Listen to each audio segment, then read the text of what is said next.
A couple of years ago, a large fraction of people training neural networks were not even doing the basic stuff right. Like efficiency is just yet another little silo we might want to optimize. So that mental model is wrong. What efficiency actually is the currency that lets you buy whatever else you want.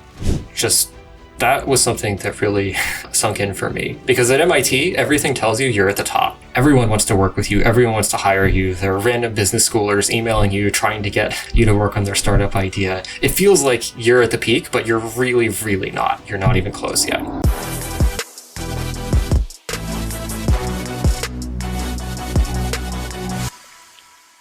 All right, so hello everyone and welcome to the AI Stories podcast. I'm Leiser, I'm a senior data scientist and I will be your host. So today our guest is Davis Blalock. He is a research scientist and the first employee at Mosaic ML, an AutoML company which recently got acquired by Databricks for around $1.3 billion. Before Mosaic, Davis did some research at MIT where he worked on making ML algorithms more efficient. So today we'll talk about his research at MIT, but also about Mosaic ML, why he joined the company, what the company is about, but also about AutoML and LLMs applied in industry. So if you enjoyed the episode, please subscribe to the AI Stories YouTube channel, comment, share, like, and leave a 5-star review. Let's just start with the beginning. Before we dive into your research and talk about Mosaic, I just wanted to know, how did you get into this world of data science and machine learning? How did you get into the field? I got into it by accident. So in 2013, I was working as an undergraduate researcher with a hardware research group. They were building basically the janky academic version of Fitbits to study people who had gone through strokes or who had dementia, that kind of thing. So we were recording these longitudinal time series from people's wrists and trying to use that to diagnose disease, track disease progression, recognize health relevant behaviors, like can we tell when someone's taking their pills based on their wrist movements, that kind of thing. And there were of course a lot of hardware challenges in doing that, but my project was making sense of that data. So you have all these long time series and then you want to turn them into useful measurements of a patient's behavior or disease progression. And it turns out that's really hard. So I spent a whole summer learning about time series and time series algorithms, some amount of machine learning, data mining stuff. So I thought I joined a hardware group, but I ended up learning about machine learning and data science. Was this when you were still at MIT, or was this during your bachelor at the University of Virginia? When was this roughly in your career? This was at the University of Virginia. So I guess the spring and summer before my fourth year. So before the MIT days. Okay, so you do that, you kind of start your first project. I guess you like analyzing data because after that you actually do some research at MIT. You do a master and then a PhD, if I'm not mistaken. So yeah, let's dive maybe a bit into your PhD and your research there. Yeah, do you want to talk about it? I mentioned you were working on making algorithms more efficient. But yeah, what was your research about exactly? The unifying theme was making machine learning efficient in various contexts. Early on, I still bought the wearable device, Internet of Things hype. I started at MIT back in 2014 when Fitbit was going to change the world and we were going to revolutionize healthcare with data, and quantified self was a big thing. So early on, I was working on algorithms that you could use for wearable devices, basically. Like I believed in that vision. I thought we were going to dramatically improve healthcare. And if you want something that can run on a device like a Fitbit or an Apple Watch, you need it to be efficient. I think a lot of people don't appreciate just how wimpy these computers are compared to even something like your laptop. Your laptop probably has gigabytes of memory. That's billions of bytes. Whereas low power embedded system is probably kilobytes, maybe even less. So you're incredibly resource constrained. The clocks are 100x slower. If you've heard of like 3.6 gigahertz processor, try like 24 megahertz. And you're dealing with something that's single core rather than many cores. So it's incredibly resource constrained. So if you want something to run on a device like this, you just have to play the efficiency game. You can't even say upload all the data to the cloud and process it there, because it turns out transmitting data is the single most power hungry thing. So you have to figure out what's important on the device using some kind of very efficient algorithm before you can even hope to move it off the device. So that was the efficiency game early on. And then later I pivoted a little bit to more core machine learning. So early in my PhD, I had this very clear plan, right? Fitbit's going to change the world. Fitbit-like stuff's going to change the world. But by 2017, 2018, certainly 2019, it was kind of clear that wasn't panning out, right? People had bought their wearable devices. Apple Watch was out, but healthcare was not revolutionized. But like kind of slowly gaining some benefits. And more importantly, for someone in academia, it never caught on in academia at all. I thought it was going to be like social networking. I thought I was going to be the Yuri Leskovich of Internet of Things. So back in the mid to late 2000s, Yuri Leskovich's professor at Stanford was the guy for social networks. He pioneered a whole bunch of algorithms, worked super well for him as an academic. He rode this huge wave, and he was just an absolute beast. So he was very successful. So I thought I'm gonna do that same thing. But then the wave never came. No one started caring about Internet of Things. It didn't start dominating the conferences. There weren't workshops for it at NeurIPS. It just never really panned out in that way. What was panning out was deep learning. So having an efficiency background, seeing where things were heading, seeing which problems were important, I started working more on efficiency as it applies to deep learning. And that was what I thought about a lot more the past couple of years of my PhD. And then eventually the line of work I continued at Mosaic ML. So when you say making deep learning algorithms more efficient, like how does this look like? Is it some kind of you take an existing algorithm that's been published by another company or another group of research and you try to make it run faster? Or is it something else? How does this work, and how do you make an algorithm more efficient? So it depends heavily based on whether you need to write a paper or get something working in practice. What we do at Mosaic ML, especially early on, often stuck much more closely to the literature. Someone says, hey, I have a method that lets you train a network of the same quality 20% faster. Like, we're going to do better data augmentation for image classification. There are many papers of that form. Or we're going to mess with the backpropagation. So maybe we only backpropagate the most important samples so you get more bang for your buck in the backwards pass. There are a lot of different techniques like that. In academia, before I graduated, I was probably a little more ambitious in trying to do things. I looked for 10x wins a lot more, which turned out to be a bad idea, because even if you get a 10x win in academia, it doesn't really matter. But in general, trying to make deep learning more efficient, what we found works at Mosaic ML is taking broad research directions that a lot of people have reproduced, but then executing them or improving on them or finding a specific technique that's better than what other people have thought about necessarily. So in your research part, when you say you make an algorithm 10x more efficient, you're taking an existing research algorithm and just making it, it's quite difficult, but you're taking an existing algorithm and you make it more efficient, and then you write another paper about this? Yeah, I think the right way to think about it is not that you're making an algorithm more efficient, it's that you're solving a problem more efficiently. Here's an example of something I worked on. Whenever you search for something on the internet, you're often doing what's called a similarity search. A user types in a query, Maybe it's text, maybe it's an image. They want to see similar images to whatever. And there's a giant database of documents or images or YouTube videos to recommend or whatever. And you want to search through that database and find stuff that's similar. I worked on an algorithm for making that search much faster. I could talk about that a little bit more, but I think that's pretty cool because it ended up working quite well.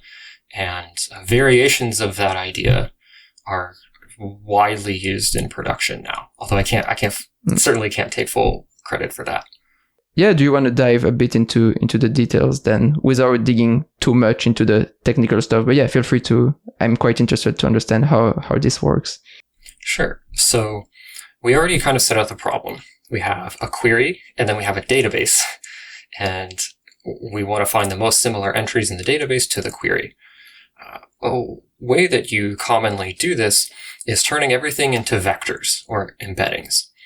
If you aren't familiar with an embedding, it just means you turn your input into a fixed length sequence of numbers. Sequences of numbers are very easy for machine learning to deal with, whereas something like text kind of is not. Like, what's the similarity between the and an? Right?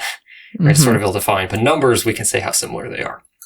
So you have a vector query and then a big set of vectors that's your database, and you'd like to find the database vectors that are most similar, usually in terms of Euclidean distance, sometimes in terms of dot product to your query. People typically solve this problem in two phases. First, you have some sort of index that takes in the query and spits out a small subset of the database that is reasonably good candidates. Depending on the embeddings, you could think of this as, let's say you're searching for a particular type of bird, it'll return you images of all sorts of different birds. Right? Like, pretty good-ish shortlist, but probably not. It won't directly get you to what you want. Once you have that shortlist, you scan through it almost by brute force and just comparing every one of those embeddings to your query. And then you just see which one or which 10 or however many results you want to present are the most similar. I developed an algorithm for making that scan part much faster. I won't get into the details, but you could think of it as we compress the vectors a lot, but we compress them into a form where we can check the similarity without decompressing them. And in particular, a way that runs super, super fast on CPUs. That was kind of the contribution there.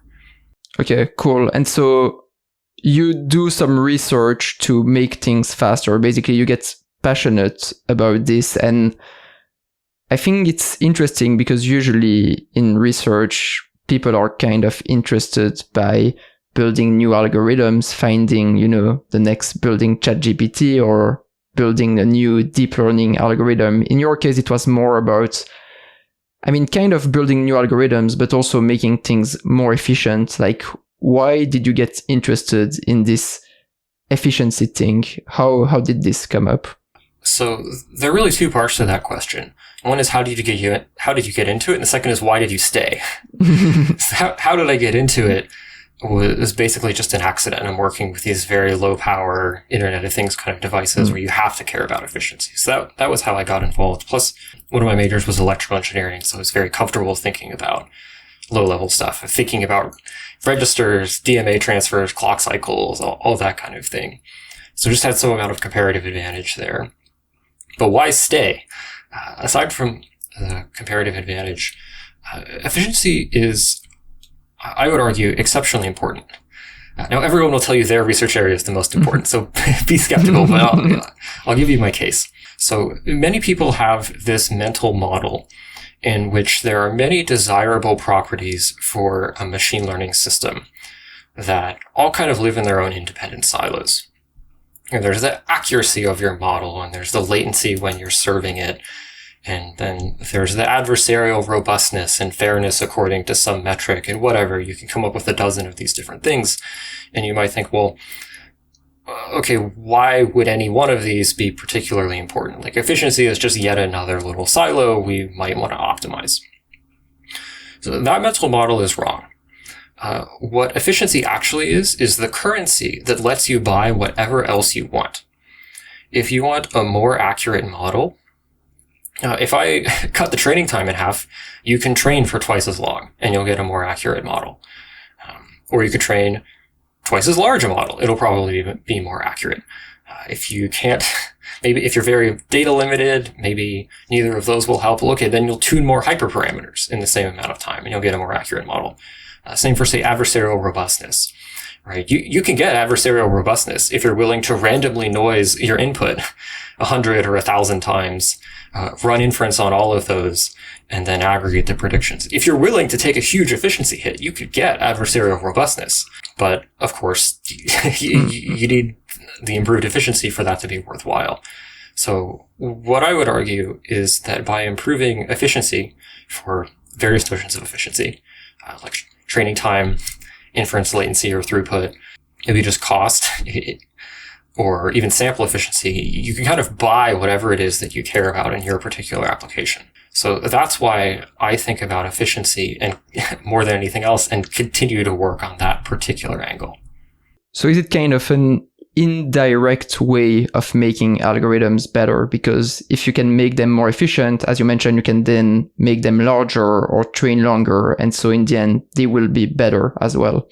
Definitely. If you want an oversimplification, making something more efficient is kind of just making it better. Yeah, feels like you're not directly optimizing for a particular metric, but yeah, in the end, your metric will improve if you make things more efficient. So yeah, I think that's an interesting line of research, and it's great to see that you're kind of continuing this line of research at Mosaic, applied in, well, more in an applied setting because you're applying this at a startup. Let's dive into Mosaic. And before we dive into the details of your product, I'm interested to hear how you joined the company. So you finished your research at MIT, you finished your PhD. I think you did some research after that, correct? Or was it just after your PhD? You can let me know. After that, you joined Mosaic. So how did you end up joining this startup? I was pretty intent on starting a startup after grad school. This was partially because of my experience in a previous startup that I worked in all throughout undergrad that was pretty successful, learned a lot of lessons there, had a lot of fun, and partially for various other reasons. It just seems like the highest leverage way to change the world is the short answer. When you put it that vaguely, it sounds very trite in Silicon Valley, but if you have to distill it into a sentence, it's a pretty good distillation. So I was pretty intent on starting a startup after graduating, and I had really high conviction that you could build a company around neural network training efficiency. It was a huge problem, right? Exponential growth in the market size, relatively neglected if you do it at the software level, as opposed to being the 50th deep learning chip company. It seemed like it had a fairly clear monetization story, all sorts of reasons. It seemed like a promising company. So I was intent on building this company starting when I graduated. So I finished in September 2020. And right around that time, I emailed my friend Jonathan Frankel, who I'd worked with at MIT. And I was like, hey man, when are you graduating? You ever thought about starting a company?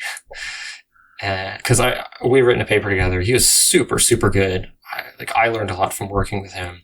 That's actually something I can talk about more later if that's interesting. But he was awesome, so I wanted him as a co-founder. And he messaged me back and was like, oh, that's so interesting.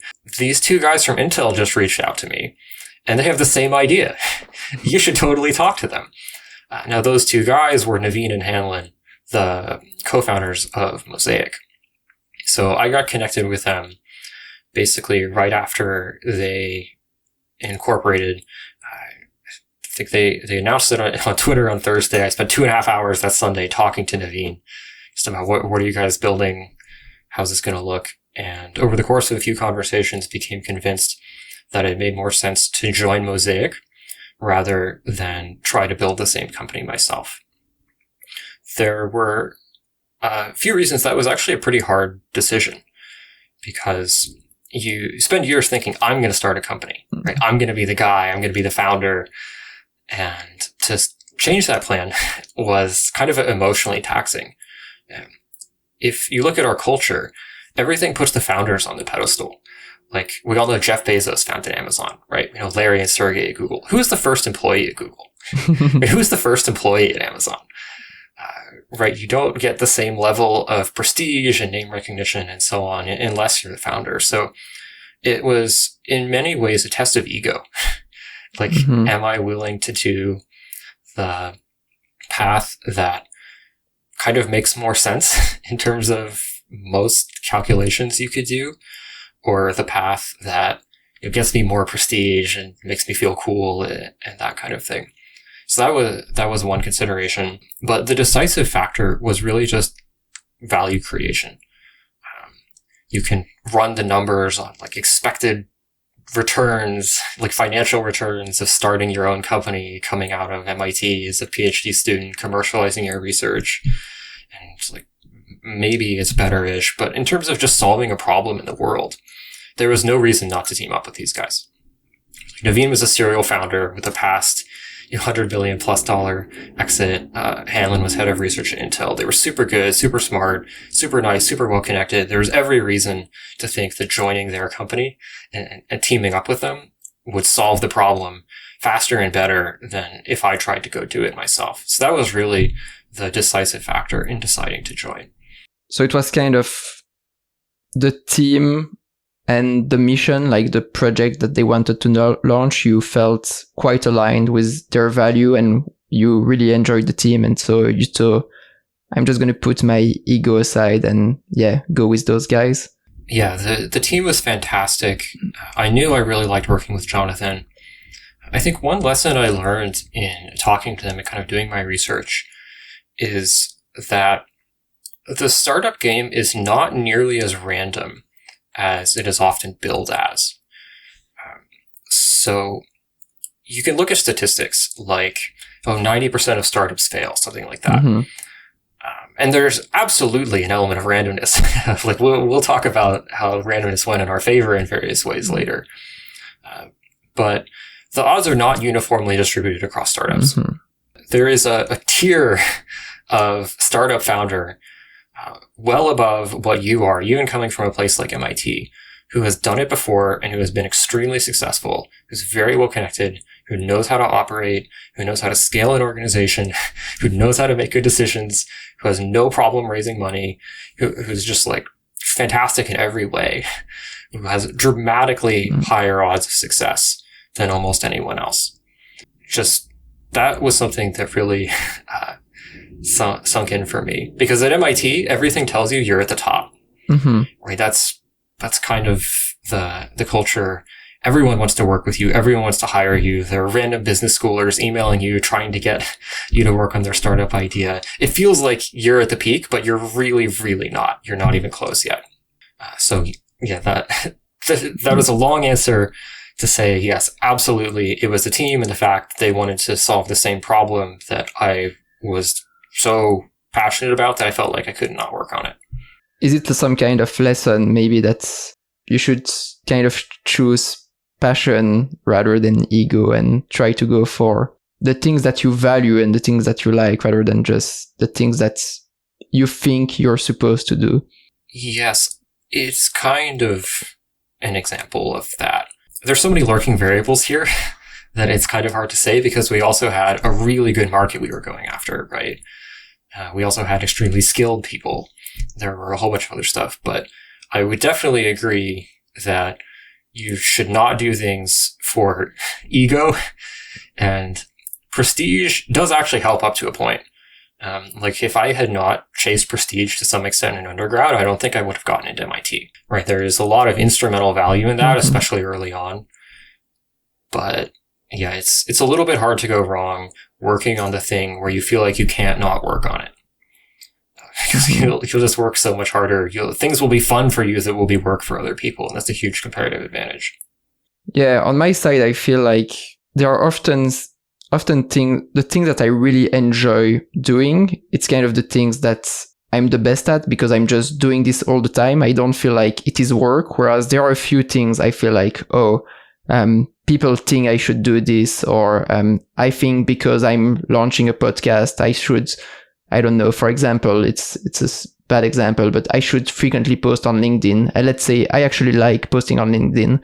But if you don't like posting on LinkedIn and you kind of do it, you're not going to be as good because you don't enjoy it. It's not going to be your passion. And so that's why I'm kind of thinking, yeah, obviously money and prestige is important, but in the end, if you chase your passion, I think money and prestige are going to come also. So chasing your passion is kind of training models more efficiently. It's an indirect way to get to your goal. But yeah, that went on some kind of tangent, but I want to go back to Mosaic. So you finish your research, you get interested in, well, you like the team, you like the project, and you join Mosaic. So can you talk a bit about the company for people who don't know what it's doing? What is Mosaic? What was your role there?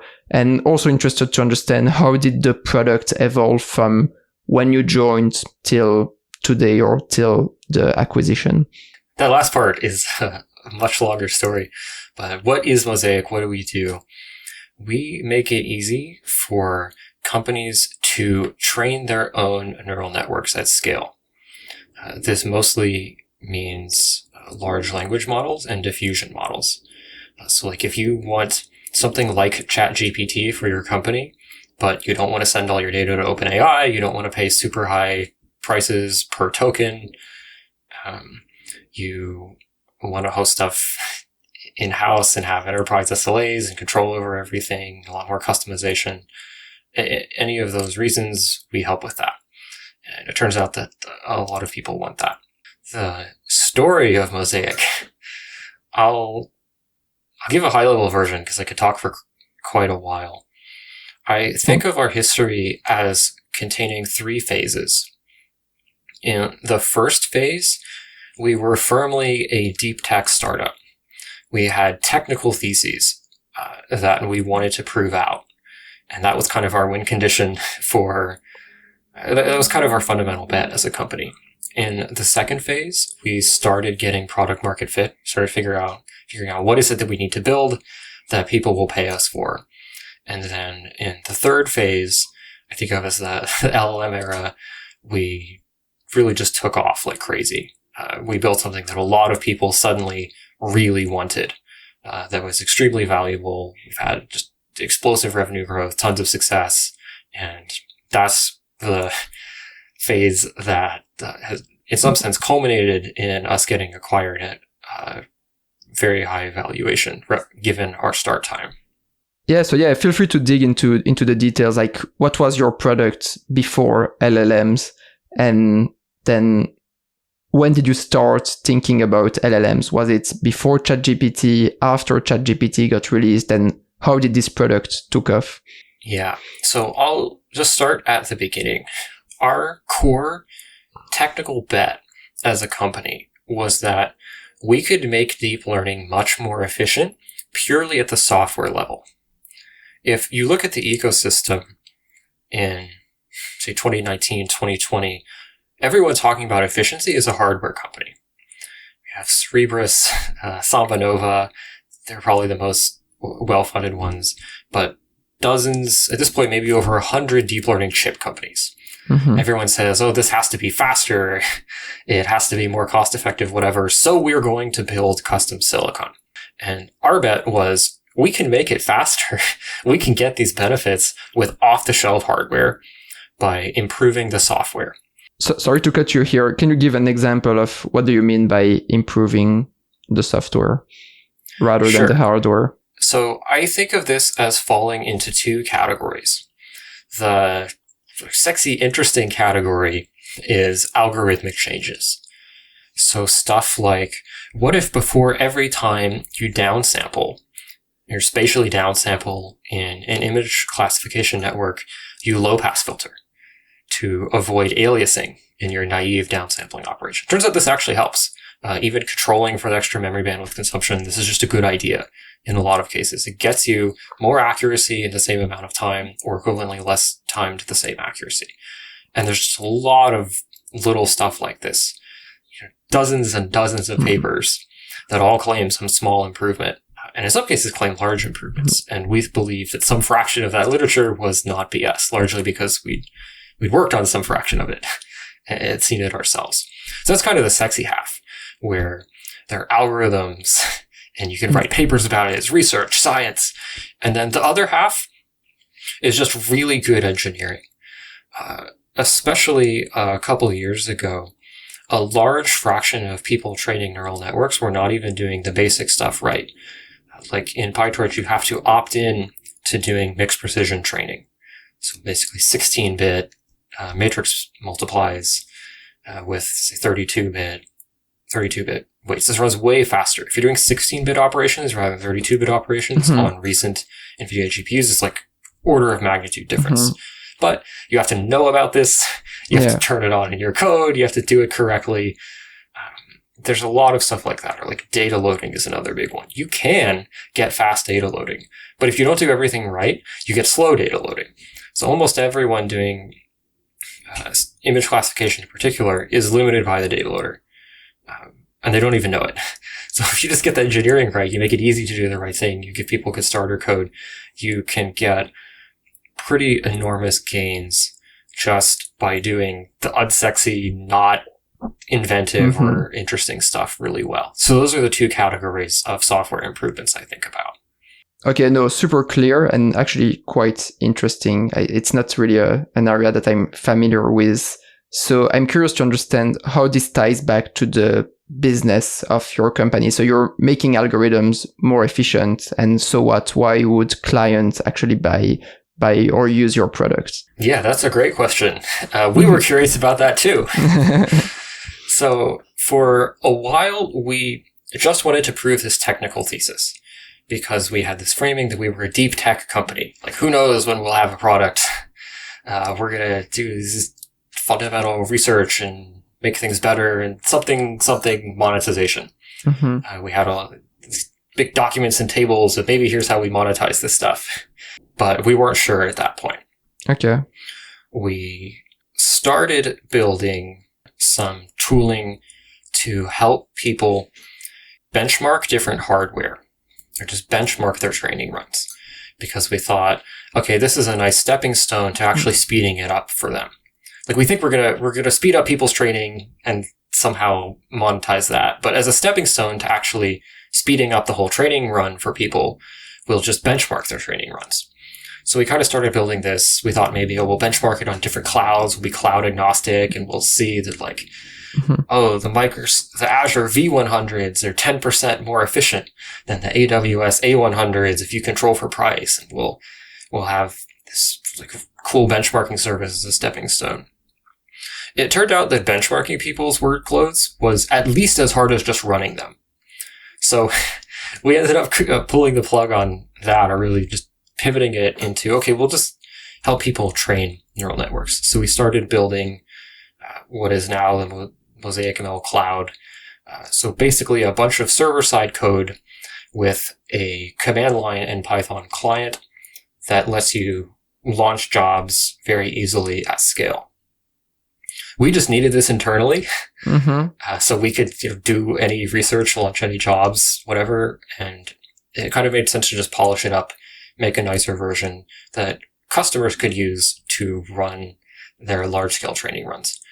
It turns out this is really hard. It's not that hard to do poorly. If you only need to train on a single node, then, okay, you could just use Slurm. You can hack together some Python scripts that generate Kubernetes YAMLs and like wrap your code up in a Docker container or whatever. It's like not that bad to do really poorly at small scale. But if you want to do large scale training that just works, even the orchestration is very difficult.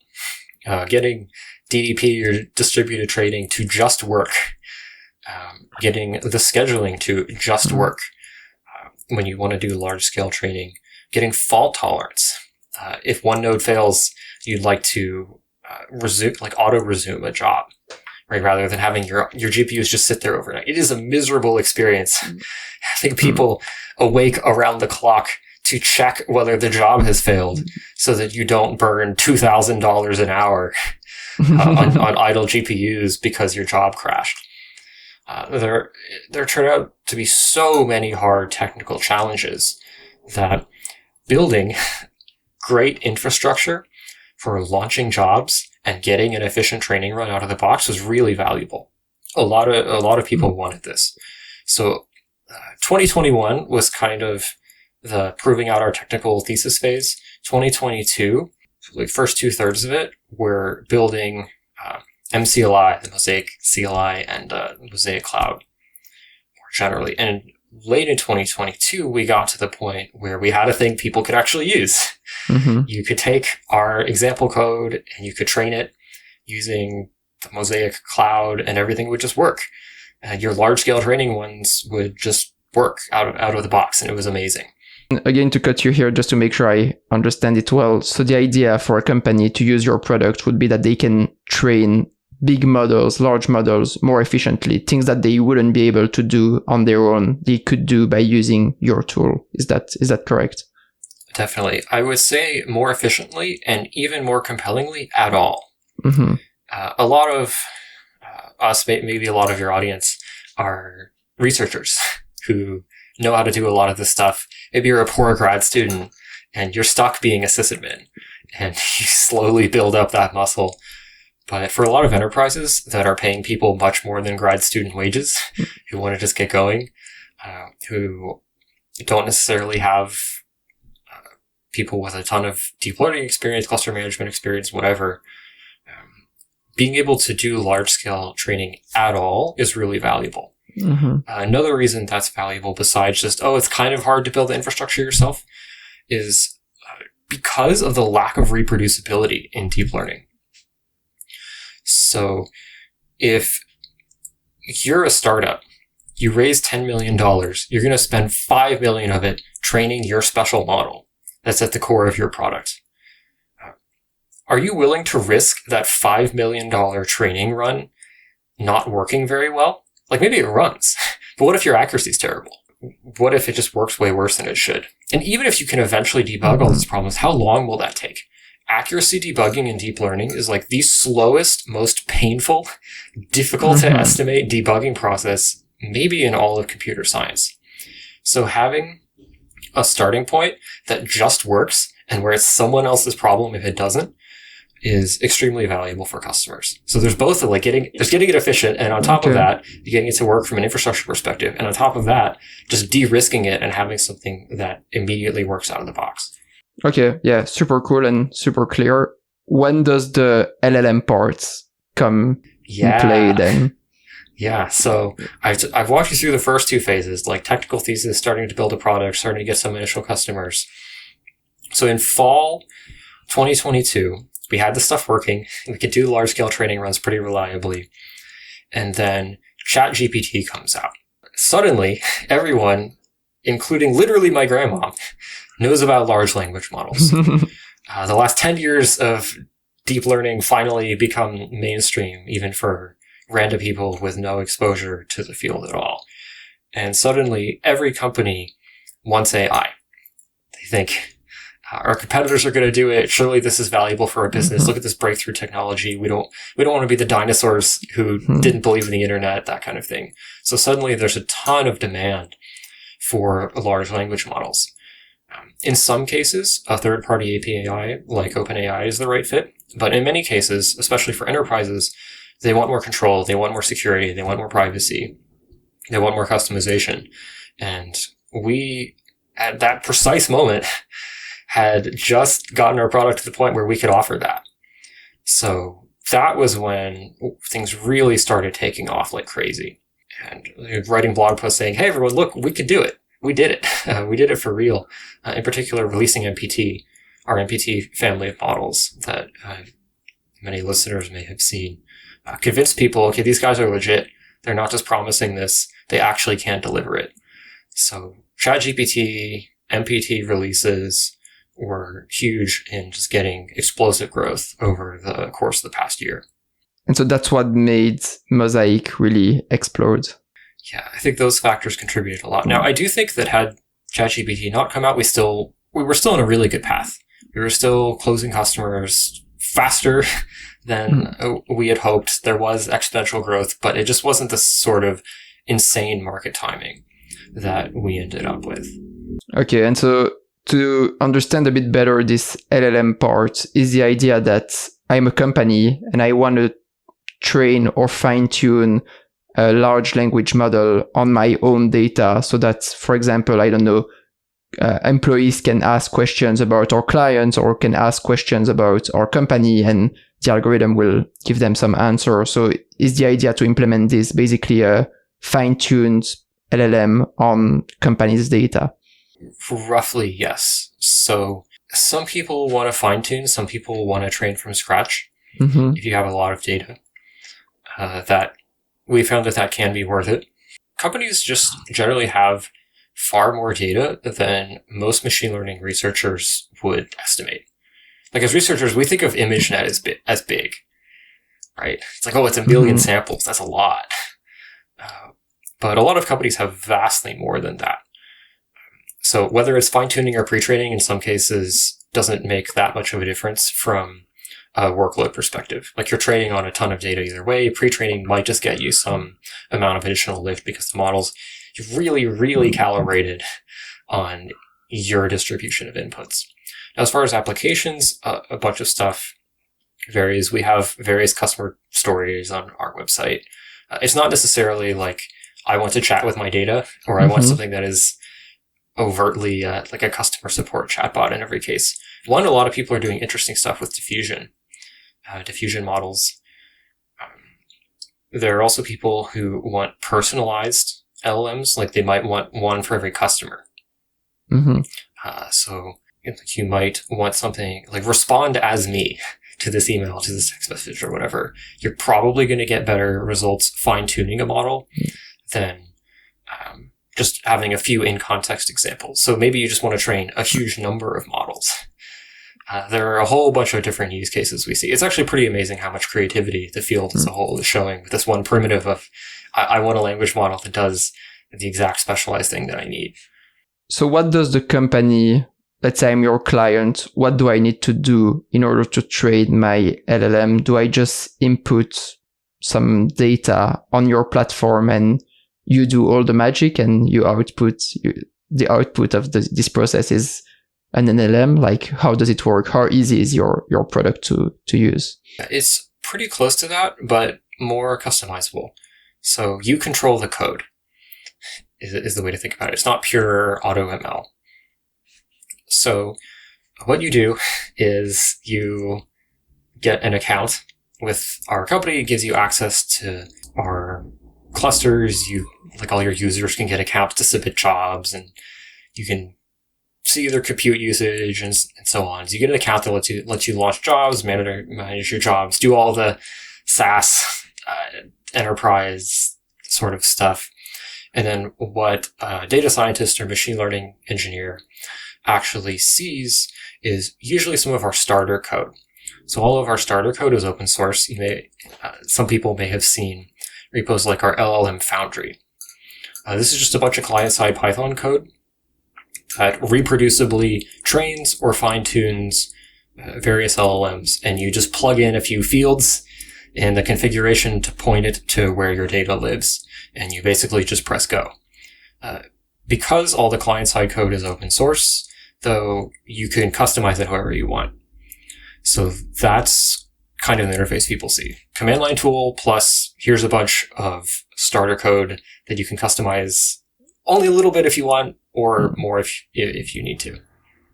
Do you need to have some computer science knowledge, or can really anyone train this model? It would be a little hard if you've never written any code. Okay.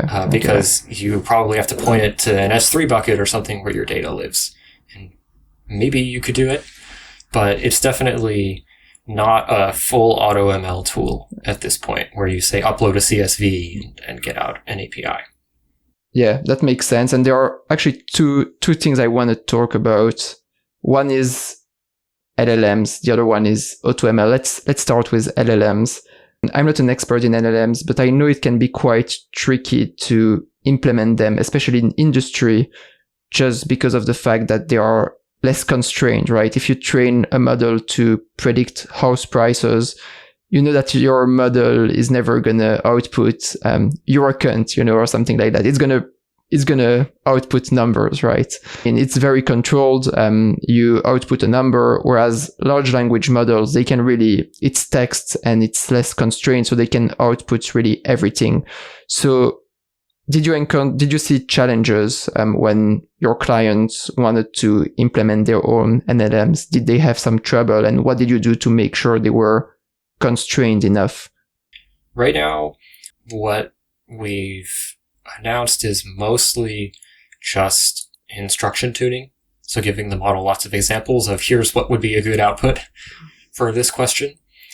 But there's a lot more you can do on top of that. And many companies will have their own custom post-processing or maybe even pre-processing for inputs to try to filter out as much undesirable output as they want. Like it's not hard to write a filter that filters for bad words, that kind of thing.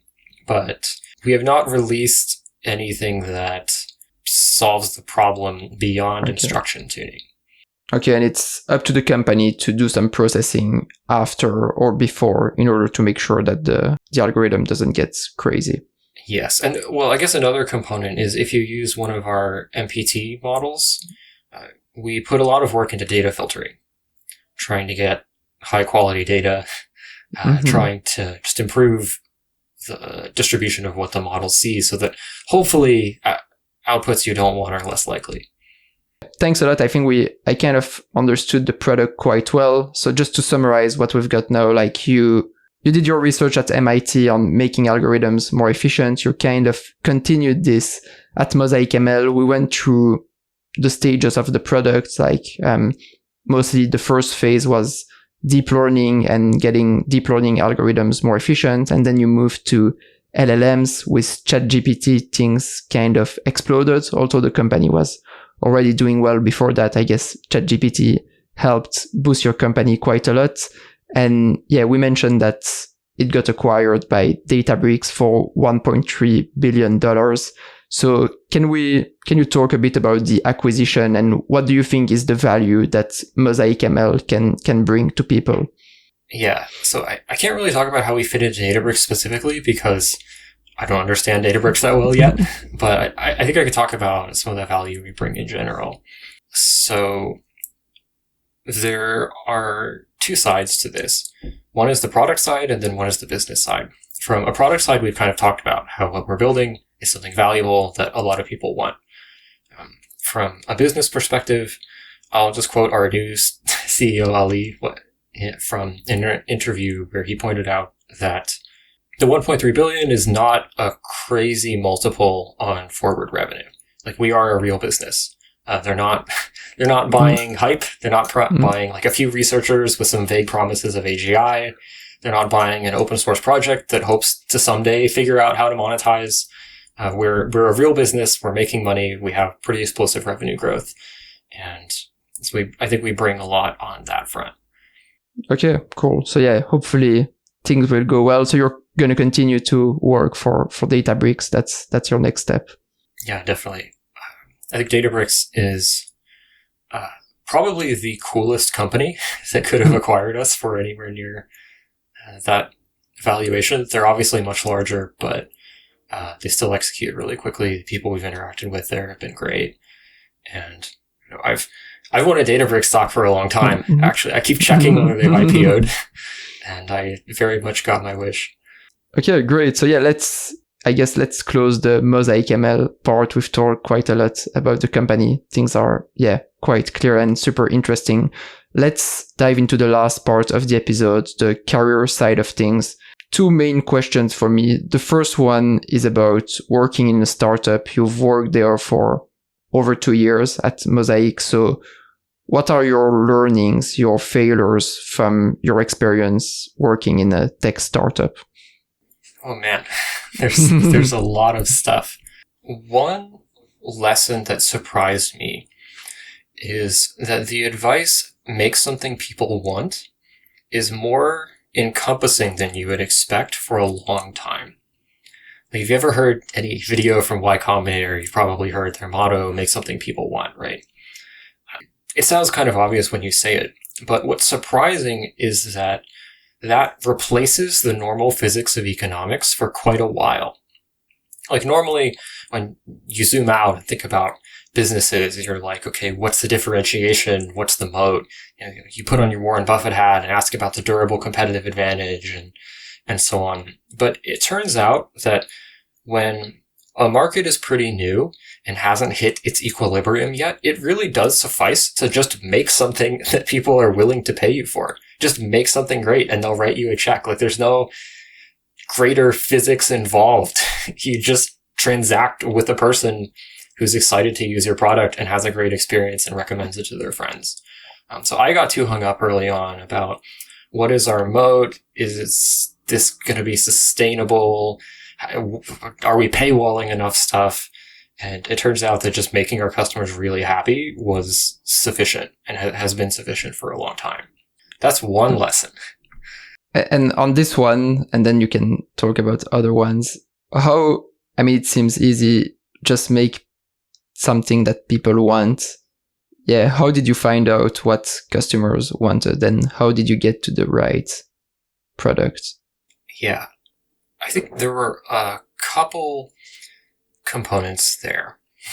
The classic startup one is you talk to a lot of users. You do user interviews.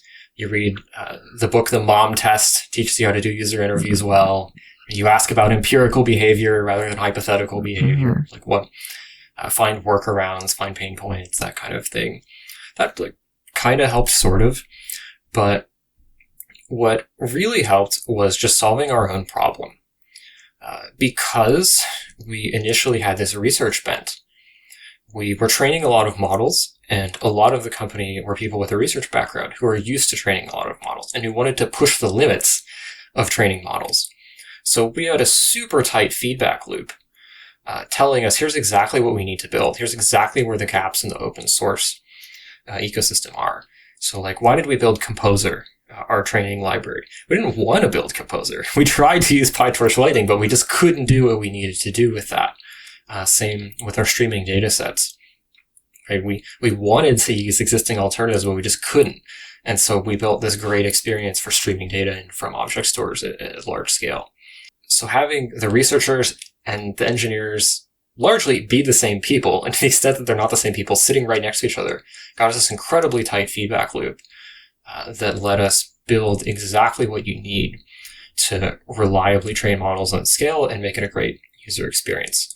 That's maybe the biggest component, and one that a lot of businesses or maybe hardware startups don't emphasize as much. We kind of accidentally did because we were too research heavy early on.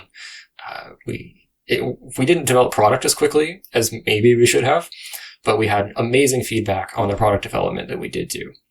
Another component I think about here is sprinting to a sales funnel. Once you have someone paying you, you can stop asking, would you buy this? And start asking, okay, what's wrong with it? What do you need? What would make this more valuable to you? Why are you not training even more models?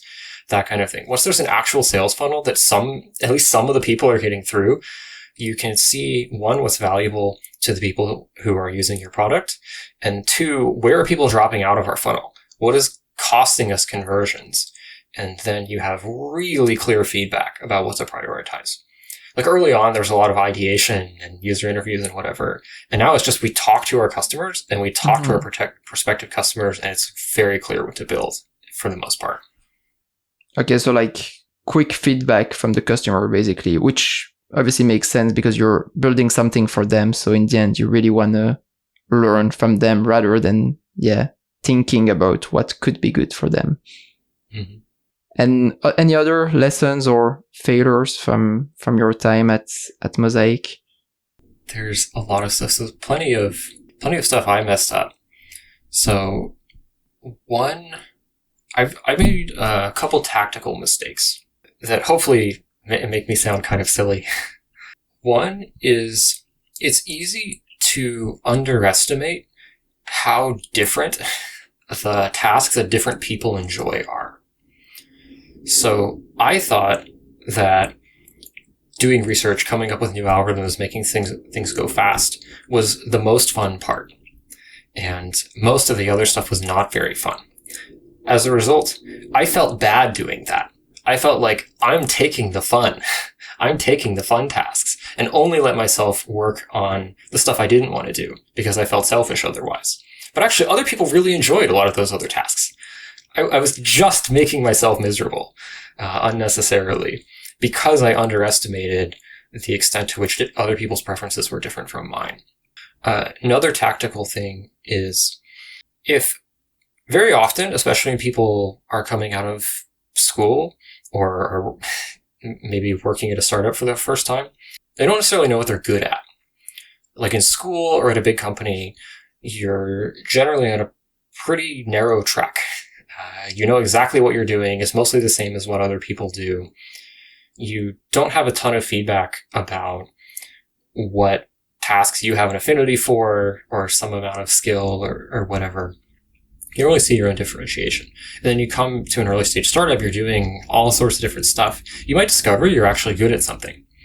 If, let's say you're working with someone, if you discover that they're good at something like writing blog posts or like talking about messaging, if you discover they're good at it before they do, you say, hey, Bob, you're really good at like marketing and cleaning up our documentation and stuff. And they're like, oh, maybe I am okay. And it's just this very positive experience. But if they figure it out before you do, that can cause problems because there might be a period of time where you're not listening to their input because you haven't learned they're good at it yet, but they have realized they're good at it. They think they should be listened to, and rightly so. And so that can cause some amount of friction. So be really vigilant about identifying where people around you are surprisingly great at something, and try to figure it out before they do, because otherwise it can make people feel unhappy. That's just a couple. I could keep going. I don't know how interesting. No, yeah, there are. I mean, if you've got others, I'm listening. Otherwise, I will have some follow-up questions after. Yeah, I think another one, keeping in our theme with ego is the enemy, is that startup outcomes are never fair. A startup, for the most part, either succeeds or fails. The vast majority of them fail, and either case ends up with all sorts of unfairness. In the failure case, the founders and early employees probably have the worst financial outcome because they had the highest fraction of their compensation in the form of equity. So the people who were there the earliest, believed in it the most, probably worked the hardest, end up with the least reward. It's like immensely unfair. What's a little bit less appreciated is that the other side also ends up feeling unfair. If the startup's very successful, you have all these breakpoints in startups before versus after a fundraising round, right? Like there are people who got significantly less equity because their equity was priced post some fundraising versus other people's was pre-fundraising. Like you might be 3 months apart with 3x different equity. I don't know the exact compensation of anyone in Mosaic, but the company valuation changes a lot. So you have all these weird breakpoints, or you have people who say join the company right before it gets acquired. You end up with this like fantastic deal if the valuation goes up significantly versus people who join right after. And you need to be emotionally prepared for that. Whatever happens in a startup, there's no world where it's like, oh, I got paid this hourly rate that was like totally fair for my skills in the job market. It's going to be way higher, way lower. People in similar circumstances will have way more, way less. You need to just not think about your own ego, feel entitled, be happy for your coworkers who ended up with a better situation, be compassionate to your friends whose startups didn't work out, and just take your emotions out of it and try to build the best situation you can. When is it best to join a startup? Is it as early as possible because you've got the most equity, or is it at later stages? Is there a better time to join a startup? I don't think there's a universal answer to this because it depends on what you want.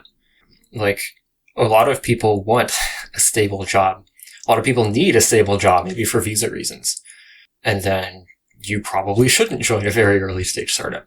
Or maybe there's some really specialized thing that is what you enjoy and you don't want to be a jack of all trades. Or you don't want to stay up at night thinking about what is going to become of this company. What are we even building? What's happening here? There are just such different trade-offs at every phase of a startup that it depends much more on your preferences than any intrinsic value that any particular stage has. So yeah, let's maybe finish the episode with one last advice. Like if you had one advice for someone to progress in their career, what would it be? Just one advice.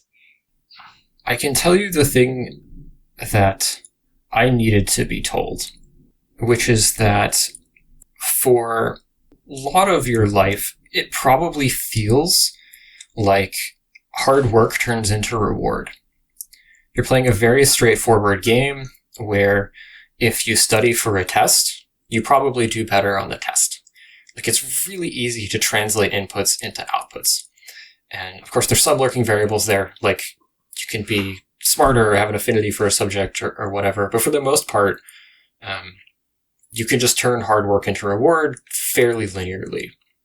Once you get out of those really controlled artificial games, you have to multiply in another term, which is the return on effort. I learned this the hard way in grad school. You don't just throw time at a problem and get more citations.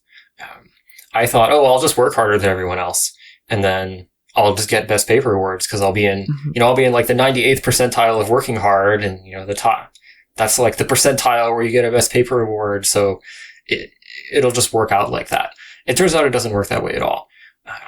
You obviously hard work is great, but you have to make sure that it's allocated in such a way that you'll get high returns in whatever it is you're investing your time in. And that can be a very complicated game that doesn't work the way you want it to, you think it should, you wish it did, and you have to identify how it is that it actually works in order to get that high return on hard work.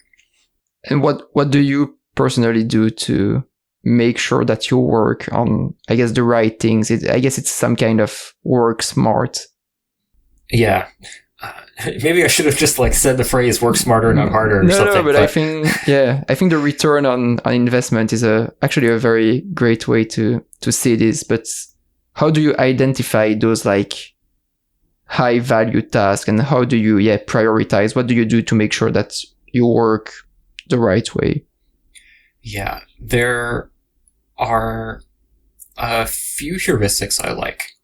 One is, if something is compounding exponentially, that's probably worth investing in. So for example, I have this newsletter where I write about machine learning papers every week.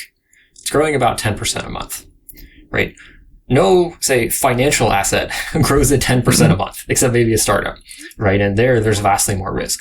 So if there's something in your life that's reasonably valuable-ish and is compounding exponentially, it's probably worth investing in that.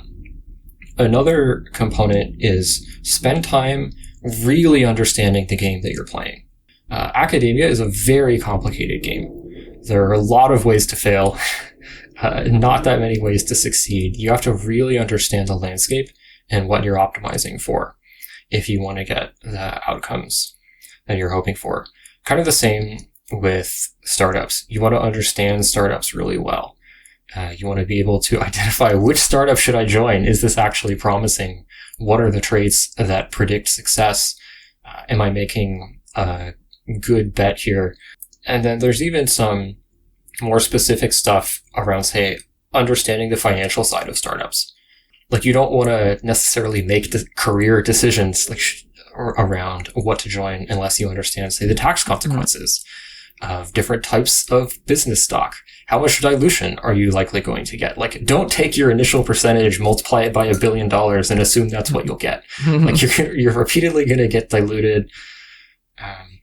You want to understand any part of the game that can be fully understood, where you can sit down, watch an online class, read blog posts, whatever. You want to understand that part of the game. And that is very helpful for estimating the returns on effort. I don't know if that makes any sense, but that's kind of how I think about it. Oh yeah, it makes total sense. Like, make sure you understand what you're doing and where you're playing, because yeah, if not, things can go against you. You can work really hard, work really smart, but if you don't get any return in the end, or if you get diluted too much, or if you don't get any money in the end, you're not gonna win. So need to be smart in the end. And yeah, I guess if you want to be smart, it's difficult to work smart if you work for something that you don't fully understand. And I guess it's the same in research and in industry. In research, you need to understand the topic that you're working on. In industry, you need to understand your company. Great. So yeah, thanks a lot, Davis. It was great to get to know you, to learn from you and from Mosaic. So yeah, let's finish the episode here. Have a great day, and hope to catch up very soon. Yeah, sounds great. Thanks again for having me.